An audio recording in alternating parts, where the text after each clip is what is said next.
বন্ধুরা নমস্কার, তোমরা সবাই কেমন আছো? আশা করি তোমরা সবাই ভালো আছো।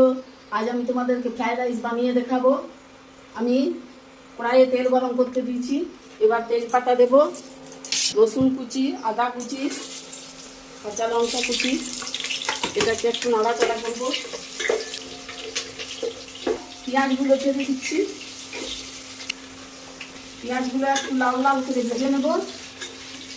বরবটি, বিনস, বিট, গাজর, টমেটো এইসব দিয়ে তারপর আমি ফ্রাইড রাইসটাকে দেবো।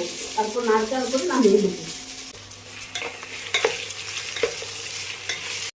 সবজিগুলো ফ্রাই হয়ে গেছে, এতে সামান্য টমেটো দিলাম। টমেটো দিয়ে আর কিছুক্ষণ নাড়াচাড়া করে নেব।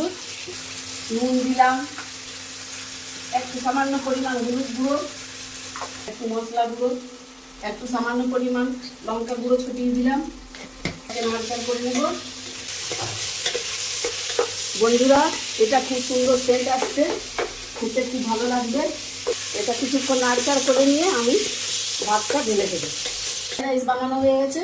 হ্যাঁ, এবার আমি তোমাদেরকে পনিরের চিলি বানিয়ে দেখাবো। আমি কড়াই বসিয়ে দিয়েছি, হয়ে গেছে।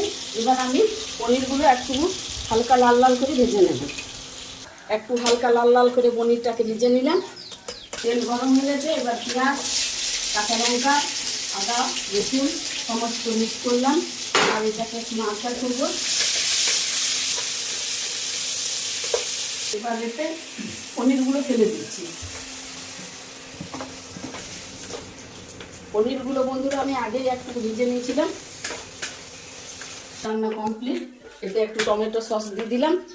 এবার একটু হালকা নাড়াচাড়া করে ধনে পাতা দিয়ে দেবো। সামান্য পরিমাণ ধনে পাতা ছড়িয়ে দিলাম। বন্ধুরা, আমার ফ্রাইড রাইস বানানো হয়ে গেছে, পনির চিলি বানানো হয়ে গেছে। আজকের মতন এইটাই। কাল আবার তোমাদের সঙ্গে অন্য ভিডিও নিয়ে আসবো।